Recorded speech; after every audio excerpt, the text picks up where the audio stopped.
Bonjour à toutes et à tous, c'est Romain Dobry de la salle des marchés de Bourse Direct pour notre brief et analyse graphique hebdomadaire. Nous sommes le lundi 16 septembre, il est 15h42 et les indices américains ouvrent sans grande tendance alors qu'on est dans l'attente de la décision de la Fed et du discours de Jerome Powell sur les taux mercredi soir. Merci à toutes et à tous pour vos likes, pour vos retweets, vos commentaires positifs. Vous êtes de plus en plus nombreux à vous abonner à la chaîne Bourse Direct YouTube et à nos comptes Twitter respectifs. Et je vous en remercie, ça permet de valoriser ce contenu, continuez à le faire et à le partager. Vous savez comment tout ça fonctionne. Une semaine intéressante et importante donc, puisque eh bien, cette semaine aura lieu donc l'échéance technique des marchés dérivés du mois de septembre. Les futurs sur indices et actions, options sur indices et actions clôtureront vendredi donc à 16h pour l'indice CAC 40, toujours midi pour l'Eurostoxx, 13h pour le DAX. C'est donc une semaine importante puisque eh bien, les opérateurs vont devoir prendre des décisions, transférer leurs positions ou les laisser mourir. Et le débordement ou la rupture de certains niveaux peuvent entraîner des accélérations. Ce n'est pas toujours le cas, bien entendu, mais ça peut accentuer des mouvements, puisqu'il y a des intérêts qui se rapprochent et des échéances qui se rapprochent. Et puis, évidemment, ce rendez-vous avec la Fed. Alors, le calendrier de la semaine, par ailleurs, on aura demain quand même mardi, toujours un jour férié en Chine, et puis le ZIU du climat des affaires en Allemagne, du sentiment économique en Allemagne, les ventes au détail aux États-Unis, un chiffre important sur l'inflation, même si l'inflation est un peu moins importante maintenant. On regardera les publications de Vinci, qui publiera demain, après le reste du peloton. Mercredi, bien, indice des prêts à la consommation en Europe, chiffre d'inflation, mais c'est surtout le rendez-vous avec la Fed. Jerome Powell va-t-il annoncer une baisse d'un quart ou d'un demi-point des taux? Le consensus penche maintenant largement pour un quart de point, mais la baisse d'un demi-point de taux pourrait surprendre un peu négativement, considérant que la Fed serait en retard sur son calendrier de baisse de taux et que l'économie américaine a un peu trop ralenti. C'est donc à voir et voir comment le marché interprète ça. J'avoue que c'est difficile en ce moment de voir comment le marché interprète les choses. Il a l'air d'être un peu en stand-by. On rappelle que la hausse qui s'est formée après le trou d'air du mois d'août, de début août, s'est formée sur fond de mains faibles. Ce ne sont pas des mains fortes qui ont payé ce rebond. Alors on sait qu'il y a beaucoup d'opérateurs qui étaient absents, donc ils n'ont pas eu à bouger, ils sont restés positionnés et ils se sont retrouvés à peu près sur les mêmes niveaux qu'avant ce trou d'air.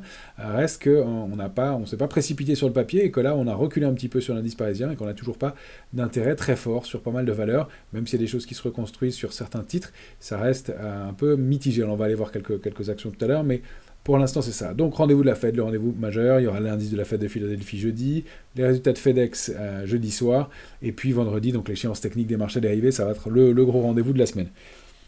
Alors, comment est-ce qu'on aborde cette semaine techniquement? On l'aborde avec pas beaucoup d'intérêt, pas beaucoup de momentum.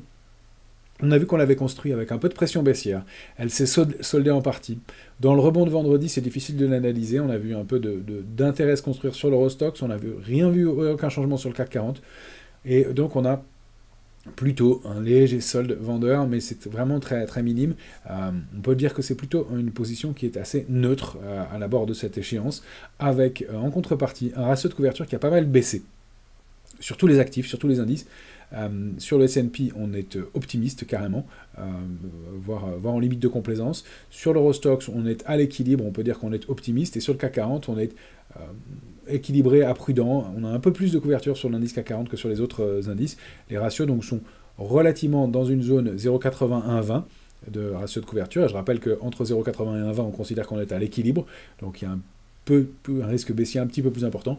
En dessous de 0,80, ça devient carrément optimiste et ça devient dangereux. C'est rare. On n'en est pas loin, par exemple, sur l'Eurostoxx. Donc attention sur les niveaux actuels de surprise, d'annonce, ce qui, en amont de ce rendez-vous avec la Fed, est un peu à prendre avec des pincettes.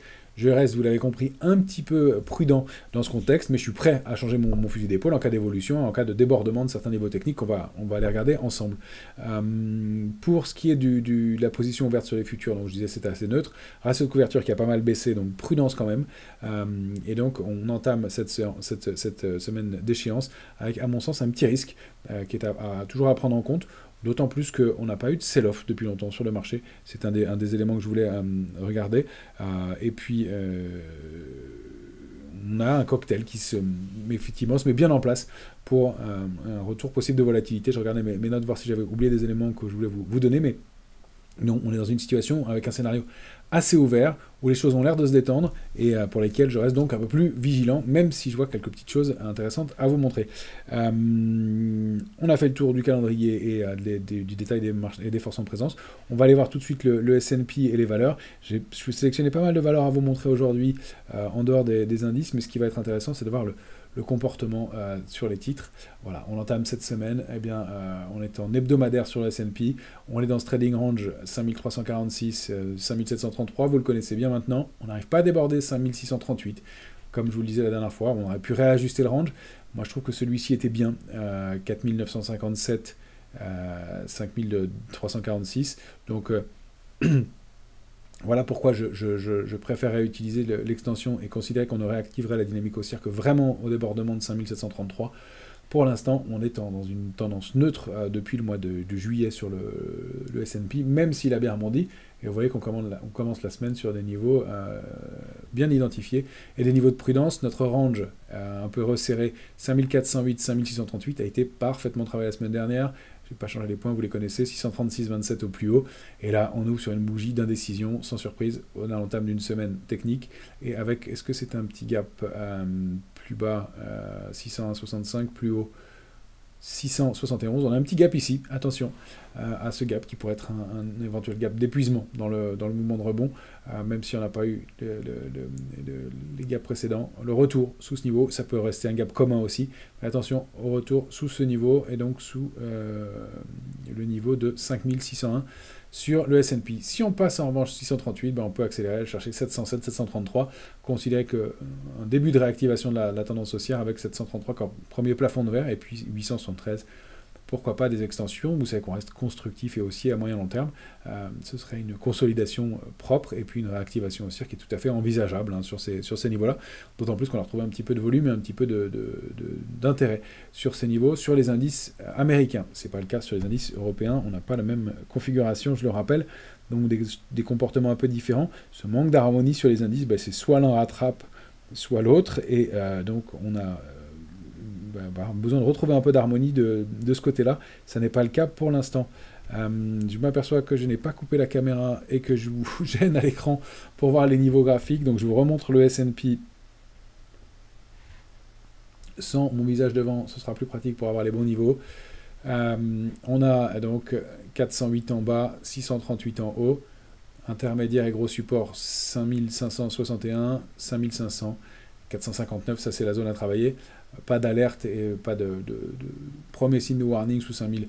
Alors évidemment 561 puis 5500, mais c'est la rupture des plus bas récents qui serait un vrai problème, et le repassage sous cet Island Reversal, donc sous cette zone de gap 383, on en est loin pour l'instant, et l'indice entame la semaine sans tendance, on le voit ici. Alors je vais vous montrer maintenant le Nasdaq 100, un peu le même genre de configuration que le S&P, un peu moins de momentum sur l'indice de la tech américaine. On est entre deux eaux, 19 238 en bas, 19 165 en haut, pareil, pas beaucoup d'intérêt, pas beaucoup de momentum, les volumes sont un peu plus faibles sur le Nasdaq, et donc globalement, voilà, il faut aller chercher 19 908 pour réactiver quelque chose, une dynamique haussière. Pour l'instant, on n'est pas vraiment en baisse, 0,60%. Il n'y a rien de méchant, on préserve des niveaux techniques. On reste probablement en stand-by, mais donc 19 938, première alerte. Derrière, c'est probablement 18 900 rapidement. Et puis on a toujours la borne basse du canal haussier de long terme qu'on n'est pas allé chercher. Ça, ce serait le vrai niveau de warning, donc 18 322. Et des extensions 17 896 selon le moment et la vitesse à laquelle on va chercher ce bas de canal. Pour l'instant, on n'a pas d'éléments plus alarmants que ça. Je dézoome un peu, puisqu'on est en journalier sur le Nasdaq. Vous voyez, le canal il est ici. Je l'ai réajusté. Il est bien propre à travailler ici, là et là. Donc, tant qu'on est au-dessus de ces niveaux-là, on a toutes les chances de continuer. Au-delà de 19 665, c'est ici. On pourrait réactiver la dynamique haussière, repartir franchement à la hausse. On doit avoir une oblique baissière ici. Je ne vous les montre pas toutes, parce que c'est souvent pas le plus propre, et c'est souvent ça qui donne de faux signaux, malheureusement. Mais on doit avoir des niveaux qu'on peut aligner ici. Donc le point haut est la bougie du 15 juillet, celle du 19 août, et puis celle de la semaine dernière du 9 septembre, forme une oblique baissière et un niveau à déborder en clôture pour considérer qu'on réactive la tendance haussière. Donc Pour aujourd'hui, par exemple, ça donne 19 518. Si on se réinstalle au-dessus, on peut accélérer un petit peu à la hausse. Pour l'instant, on voit que c'est vraiment situation d'attente. La volatilité aussi, elle s'est mise en situation d'attente. Le VIX ouvre et entame la semaine bien dans une zone d'optimisme. Alors on se tend un petit peu à nouveau, mais on est à 17,50. Ça n'est pas de la complaisance, on n'est pas complètement endormi sur les marchés et en termes de volatilité, mais on reste dans une zone qui est optimiste. Donc attention à un marché et un des pics de volatilité possibles et une sortie de cette zone de compression de la volatilité aussi. On peut le voir là avec donc un indice qui évolue dans une zone de plus en plus serrée, même si c'est pas très tendu encore pour l'instant. On a franchi, je la supprime ici, la tendance baissière sur la volatilité, doucement aujourd'hui. On avait un tout petit gap, il a été rapidement comblé et encore. Donc il n'y a pas d'élément majeur marquant. Attention au débordement de 18,36 sur la volatilité, on réactiverait des petits stress sur le marché et donc sur les indices. Sur l'Eurostoxx, je ne vous l'avais pas montré la semaine dernière, mais on avait un petit gap. C'est ça qui me rend un peu vigilant aussi. On avait laissé ce gap ouvert donc la journée du 4 septembre. On l'a comblé la semaine dernière. Attention à une volatilité qui pourrait effectivement, au-delà de 17,40, repartir un peu franchement à la hausse et donc réengager du stress sur les indices. Alors justement, c'est ma transition vers nos indices européens. On va aller jeter un œil sur l'Eurostoxx. L'Eurostoxx 50, il est ici. Voilà, en situation d'attente. Dans la zone d'alerte, pour moi, 812, 880, vous le savez, elle n'a pas changé. On n'est pas repassé sous 812 pour l'instant, ni depuis la fin de la semaine dernière, mais on n'a pas beaucoup de momentum, un intérêt sur les marchés dérivés qui est moyen, et si on sait que cette zone-là est bien amortie, la zone 4708, 4736 sur l'Eurostoxx, en dessous, attention, on a moins d'amortisseurs, on a un cran de plus jusqu'à 4636, et après c'est l'alerte de moyen terme qui serait testée, 4505, on n'y est pas encore, l'Eurostoxx reste bien haussier, et au-delà de cette ligne de tendance haussière de long terme, on n'a pas d'alerte majeure, mais on est calé dans ce range 636, 880, et pour l'instant du bon côté, mais on n'arrive pas à se décider. Donc attention, petit regard d'optimisme, moins de couverture dans les portefeuilles, pas un intérêt énorme, on sait que voilà, les opérateurs ne se sont pas précipités encore une fois pour payer ce marché, donc prudence. Sur le DAX, la configuration est un peu différente, mais on a cette Island Reversal qui n'a pas été comblée en totalité, je vérifie, plus bas 728,46, plus haut 722,19, donc il reste encore ouvert. C'est vraiment le niveau à aller combler, on a essayé vendredi. On va vraiment chercher loin dans les limites, mais vous voyez qu'aujourd'hui, on rouvre en baisse de 0,43, sans grande tendance non plus, avec des volumes qui, dans le rebond, n'ont pas été extraordinaires non plus. On a toujours un peu un manque de momentum, un manque d'intérêt dans ce marché, et des bougies d'indécision, ces grandes toupies, qui montrent toujours la bataille qui a lieu entre acheteurs et vendeurs sur ces niveaux-là. Et pour l'instant, personne ne prend la main. Évidemment, ce sont les rendez-vous de la semaine qui vont nous permettre d'ajuster ça, et puis de déborder ou de rompre des niveaux techniques majeurs. Évidemment, notre vague de Wolf sur l'indice CAC 40 cash, elle est toujours valide. On sait que les niveaux de retournement sont lointains. Je vous montre le cash aujourd'hui parce que il y a vraiment une zone qu'on avait identifiée ensemble depuis longtemps. C'est 376-477, on est calé dedans. Ça, pour les premiers signaux, ça va être le débordement de 477 à la hausse ou la rupture de 376 qui vont donner de premiers signaux importants. Je rappelle que notre vague de Wolf, elle renvoie assez loin à la baisse. Si on rompait 376, eh bien, la cible suivante, c'est 7050, niveau très identifié, très consensuel, auquel je ne crois pas. Soit on va le visiter rapidement et on va plus bas, soit on n'ira pas. Mais encore une fois, c'est un niveau trop identifié pour qu'il soit solide, à mon avis. Derrière 6830, et puis la zone cible de la vague de Wolf, située aux alentours de 6430 pour cette semaine, pour ce mois-ci, pardon, 6424. Si c'est pour le mois d'octobre, pour ce mois-ci, c'est 455, pour le mois d'octobre, 434. Donc 24-34. Donc voilà, attention, avec un scénario baissier toujours possible, même si on a eu des forces de rappel, même si l'indice est calé, mais on le voit sous cette oblique en haut, au-delà de ses supports en clôture pour l'instant. Donc le jeu reste assez ouvert. Si on va voir notre futur CAC 40, alors j'ai identifié des niveaux qui indique que les cotations se resserrent un peu, donc la sortie pourrait avoir lieu relativement rapidement. On avait donc l'oblique baissière de long terme débordé, et puis ce triangle symétrique qui est bien observé par les opérateurs, 1, 2, 3, 4 fois touché avec ce matin, et en haut, j'essaie d'ajuster les niveaux, on a 1, 2 points, on va voir pour l'instant, il est moins propre en haut, je l'ai rechangé aujourd'hui, j'avais ces points précédemment, mais c'était moins propre de mémoire. Voilà, on ne retrouvait pas nos niveaux exacts. Alors il y a celle-ci qui est pas mal. Voilà, ça va être ça, notre borne haute. Testé ce matin, vendredi encore en 14 h. Et puis le point haut du 3 septembre. Donc voilà dans quelle zone on se situe. Ça se resserre vraiment, les cotations. On va même en sortir probablement avant. En général, plus on rentre dans un triangle symétrique, plus les cotations sont serrées à l'intérieur du triangle, moins les sorties sont brutales, parce que tous les opérateurs ont bien identifié les niveaux, et donc ont pu prendre leur disposition, il n'y a pas d'effet de surprise. Mais on va ajuster, nous, en fonction des niveaux horizontaux, 7428 en bas, 7485 en haut, c'est clairement le niveau de réactivation haussière. Si on passe ce niveau-là, 485 en clôture, on a de bonnes chances d'accélérer, d'aller chercher les résistances. Alors on peut dupliquer la taille du triangle, mais ce sont les résistances majeures qui vont servir d'obstacle. 517, ça sera le dernier plafond de verre avant une accélération haussière. Il y a 556, mais probablement on aura tenté de le déborder, consolider, puis réintégrer. Si on repasse dans cette zone-là, 517, 556, c'est pour réactiver une dynamique haussière, et on pourrait aller chercher dans ces cas-là bien le range suivant, le range de neutralisation, 7556, 7797, avec en mire donc cette zone de neutralisation et ce gros plafond de verre 7712 contre lequel on avait buté, qui est la médiane de ce trading range-là. Attention, sous 7428, c'est pas la même chose dans ce cas-là, on risque d'accélérer à la baisse, on a la médiane du range 7263, 7556 qui est située à 7399. Cette petite zone-là, elle est vraiment clé, elle est vraiment importante, et vous voyez, en tout cas, on défend cette oblique haussière depuis le 11 septembre, depuis une semaine. Donc si on rompt cette oblique haussière, donc pour la séance de demain, ce serait 459. Pas un bon message, avec 428 comme premier support, 399 et derrière des chances d'accélération.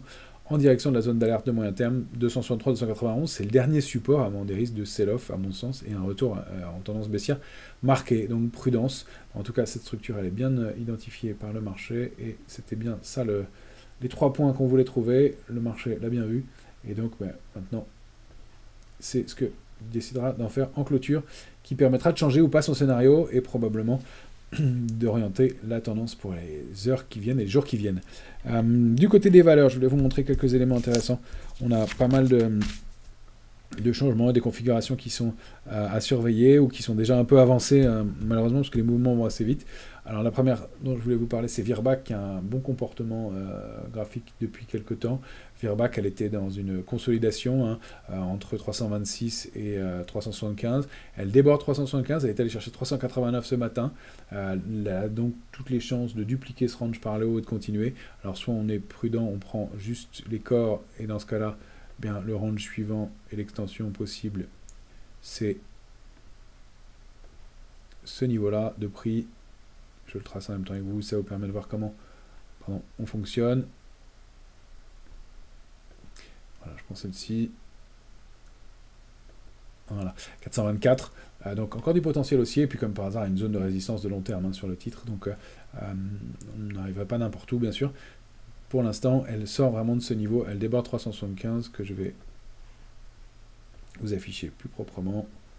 Et du bon côté, voilà, 375, ça c'est une sortie d'une congestion qui date de décembre dernier, décembre 2023. Donc un mouvement important aujourd'hui qui se fait avec un peu de volume en plus. Donc intéressant, encore un peu de potentiel. Attention, retour sous 375, qu'elle a débordé puissamment aujourd'hui. Donc un titre à surveiller. Un titre sur lequel on est rentré ce matin, un titre investisseur que je surveille depuis longtemps. Il a une histoire graphique et technique intéressante. A baissé arbitrage, il a beaucoup baissé depuis 2022. C'est un titre qui a été très pondéré dans pas mal d'ETF et qui est sorti d'indices et qui donc à cause de ça a été pénalisé. C'est vraiment un élément au-delà d'analyse technique et graphique, enfin l'analyse graphique à prendre en compte, c'est qu'il a été très pénalisé par sa sortie d'ETF et donc il y avait plus de positions sur les ETF que de titres disponibles et ça a vraiment pénalisé le titre, qui a eh bien, sous-performé pendant très longtemps. Et puis la sous-performance et la sortie de ces indices et le fait que la purge ait eu lieu, eh bien, lui permet de reconstruire depuis maintenant le mois de février dernier. On le voit ici, avec le graphique en hebdomadaire, au-delà de ce support à 3,55. Donc c'est un titre qui est du potentiel de recovery et qui en plus fait une figure graphique intéressante. J'enlève le trait qui date d'il y a très longtemps, manifestement. Et débordement de ce niveau de 4,43 en gap haussier hebdomadaire, avec des volumes qui s'étoffent un peu. Donc on a une structure de retournement, on peut voir une tasse ici et anse ensuite, mais en tout cas une accélération. On peut aussi tracer cette oblique baissière qui est intéressante. Épaule tête épaule, elle est un peu penchée pour être valable, mais on retrouve de toute façon à peu près les mêmes objectifs. Si on arrive à rallier 4,90, l'extension suivante est la cible de cette structure, c'est 5,38 au moins, mais on voit qu'il y a encore du potentiel haussier pour un titre qui a sous-performé depuis très longtemps. Donc dans un contexte comme ça où on est un peu prudent et on cherche des dossiers un peu plus solides, c'est un dossier qui n'est pas hyper dynamique. Si vous regardez en journalier, vous allez voir les écarts de cotation se forment au sein de canaux, c'est pas très volatile, mais au moins ça apporte un peu de sécurité, de visibilité pour un titre qui revient de loin et qui peut-être pourra retrouver la faveur des investisseurs et sait-on jamais retourner dans les indices et donc pourquoi pas retrouver de la surperformance accentuée. Donc on le surveille. Ipsen, un titre sur lequel on avait tenté des opérations qui étaient un peu compliquées, mais qui graphiquement un parcours propre au-delà de ce support à 100,7 et qui réintègre et qui travaille bien un canal haussier de long terme, donc aux alentours de 110, qui tentait de déborder 110,10 ce matin. On n'a pas des volumes extraordinaires, mais pareil, un titre qui a bien un ratio risque-rendement intéressant, puisque on peut aller rechercher ses tops aux alentours de 126,80, enfin ses tops récents. Elle a un parcours haussier plus important dans le passé, puisqu'elle est allée chercher aux alentours de 144, 143,44. 144,30, mais voilà, et pareil, une petite configuration en tasse et anse, pourquoi pas. Pour l'instant, on n'arrive pas à déborder 110,30, mais si la zone 110,30, 113,40 est franchie, on a un bon potentiel haussier, et ça laisse encore une fois un ratio risque-rendement intéressant sur un titre qui est donc sur un bas de canal. Ça se regarde, ça se travaille, et ça a l'air d'être surveillé par le marché. Alors Sword, je vous la montre plus à titre de regret, parce que on l'avait identifié la semaine dernière, on n'a pas vraiment eu le temps d'intervenir dessus. La semaine du 2 septembre, elle avait fait un avalement haussier en hebdomadaire sur un bas de canal de long terme, cette zone 29,50, 30,28. On n'est même pas allé chercher 29,50, et puis cet avalement haussier, ça s'est confirmé derrière.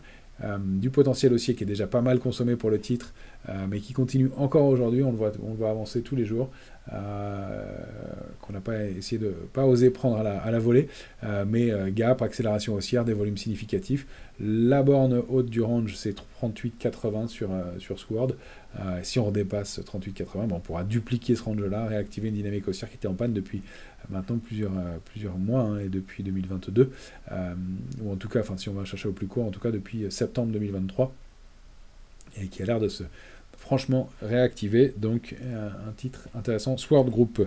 Je voulais vous montrer aussi Rexel, qui a fait l'objet d'une tentative d'OPA, et donc qui a bien ouvert avec un large gap haussier. Rexel a un parcours haussier propre, très propre même, là on est en hebdomadaire, haussier au-delà d'un canal haussier depuis 2020, signe d'harmonie des prix.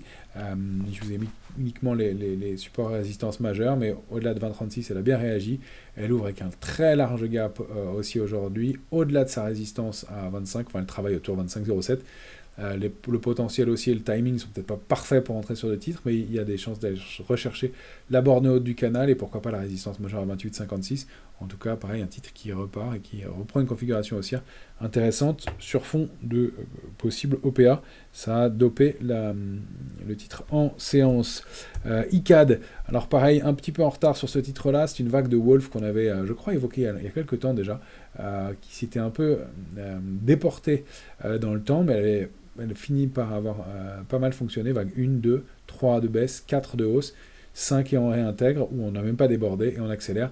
Alors la bougie du jour n'est pas extraordinaire, mais on a eu un nouveau gap haussier. On n'est pas loin de la cible, puisque c'est 1,4, mais en tout cas une recovery intéressante à surveiller, parce que c'est pas forcément le bout du chemin pour le titre. Et puis cette structure aussi de triangle inversé que forme nécessairement la vague de Wolf, qui peut être mais intéressant en bas de marché, parce que les volumes qui alimentent le rebond sont importants, et même si la bougie du jour laisse à penser que il faut peut-être être un peu prudent et ne pas se réinstaller trop en dessous de 25,42, peut-être retrouver des points d'entrée par la suite dans un secteur qui a un peu le vent en poupe en ce moment.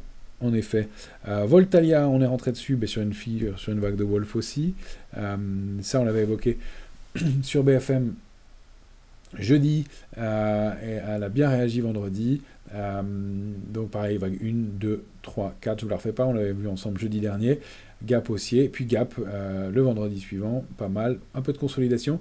C'est pas grave, le plus gros gap c'est celui-ci, c'est le gap de rupture. Que celui de continuation éventuelle soit comblé, c'est pas gênant, elle pourrait repartir. Donc au contraire, point de vigilance à 17,49, ça peut être un bon point pour ceux qui ne sont pas encore entrés sur le titre pour aller chercher la cible située bien sur l'oblique 1,4 qui se situe, si on prend la semaine et le jeudi prochain par exemple, ce sera peut-être un peu rapide, mais ça fait le 19 septembre aux alentours de 8,71, à une réactivation haussière pour un titre de très long terme, cette fois-ci.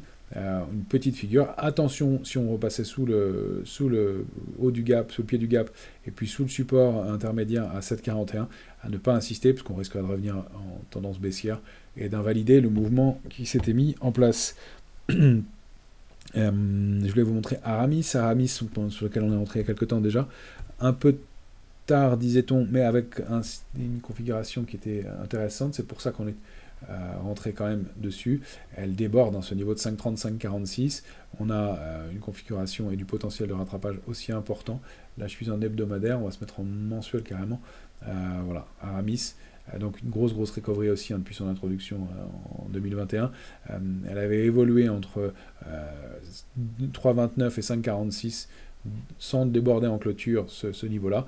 Mensuel, on est à la moitié du mois de septembre, mais on arrive sur ces niveaux avec du volume. On avait accumulé en hebdomadaire en dessous de cette zone de résistance sans replier, et là on la déborde franchement la semaine dernière, donc un bon signal. Alors encore pas mal de niveaux à franchir, 5,84 puis 6,16 avant de pouvoir accélérer franchement et d'aller chercher 7,14 déjà comme une grosse résistance dans un premier temps, mais pareil un parcours haussier qui nous semble intéressant, du momentum, une surperformance et des signaux qui sont pas mal à surveiller. Évidemment on n'insistera pas sous cette zone autour de 5 5,03 mais en attendant on a vraiment une configuration qui nous semble intéressante et qu'on poursuit. Parmi les zones de doute, je voulais quand même vous montrer le CAC Mid qu'on suit depuis quelques temps. Je vous en ai pas reparlé parce que on était un peu dans une configuration de doute et j'aime pas tellement cette configuration. Il y a peut-être une couverture en nuage noir, bougie verte, ensuite bougie d'ouverture plus haut et en clôture sous la médiane de la bougie suivante. Aujourd'hui on voit que pareil on manque de momentum et donc on est sous ce niveau de 194,40, donc attention à un rebond sur les small et mid qui est peut-être un peu mou à surveiller, qui a pas mal consolidé sur les places fortes de small et mid, je pense à l'Italie notamment, et donc voilà une configuration qui est, si on dézoome en mensuel, voilà, ici avec cette oblique baissière qu'on avait travaillé, tenté de déborder, on est au-dessus pour l'instant, mais on arrive avec pas beaucoup de momentum, pas beaucoup de volume, attention à des replis, et un marché encore une fois qui me laisse un peu de doute dans le contexte. Je voulais vous montrer aussi nos benchmarks quand je regarde en ce moment.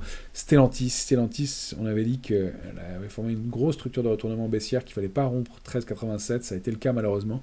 Elle se réinstalle en dessous, on manque vraiment cruellement de momentum, donc je me méfie un peu du titre qui s'est réinstallé sous 13,87. J'aime pas beaucoup la configuration, c'est aussi ce qui me fait être prudent sur ce marché. On rappelle que si elle continue et qu'elle va chercher ses cibles, c'est autour de 10,22, 10,22,7, 10,04 la cible. Donc attention à une configuration dégradée et un rebond qui, comme on l'avait évoqué ensemble, n'a été pas solide, n'était pas étayé, malgré le retour jusqu'à 15-14, c'est le niveau contre lequel l'échec a eu lieu, et on repasse plus bas que les plus bas du mois d'août. Ça n'est pas un bon signal pour le titre, clairement. Il faut vraiment repasser 13,87 rapidement, on risque d'aller chercher 12,24,9, et puis la zone 10,04, 10,22, donc encore un potentiel baissier important. En revanche, là on est encore en situation d'attente. C'est sur Airbus qui est aussi un de nos benchmarks du moment. On avait donné la configuration graphique baissière avec des extensions en direction de 113 possibles. Là, ce qui est intéressant, c'est que Airbus, elle bloque entre 128,34 et 142. Elle a préservé 128,34, mais on n'arrive pas à accélérer. Elle est collée sur ce niveau-là. Attention, sous 128,34 sur Airbus, ça voudra dire que la dynamique repart à la baisse sur notre indice parisien. Et puis, alors, parmi les valeurs fortes des derniers jours, on avait indiqué que Sanofi arrivait sur le haut d'un canal haussier de long terme, qu'il fallait être un peu prudent et que ça nous rendait prudent sur l'indice CAC 40, ça se confirme, donc on a fait une petite stratégie spéculative baissière sur le titre. Encore une fois, j'aime pas vendre les valeurs fortes, mais là on avait une conjonction d'éléments intéressants, avancé, bloqué, des mèches contre le niveau de résistance, buté sur ce niveau sur ce haut de canal haussier de long terme, et puis un consensus très optimiste sur le titre, très unanime, et je me méfie aussi toujours quand le consensus est trop fort, et d'autant plus quand on considère que le marché a des petites chances de pouvoir régresser un petit peu. Donc voilà, un peu de prudence dans ce marché, encore une fois, même s'il y a des choses à construire, on n'est pas complètement pessimiste, loin de là, mais on a voilà, des niveaux que vous avez identifiés, que vous avez maintenant, pour entamer cette semaine clé autour de la Fed mercredi soir et de sa décision sur les taux et du discours de Jerome Powell derrière qui va permettre d'en savoir plus sur l'évolution de la politique monétaire et sur l'économie américaine en général. Je vous souhaite une excellente semaine à toutes et à tous et on se retrouve tout au long de la semaine pour nos différents rendez-vous.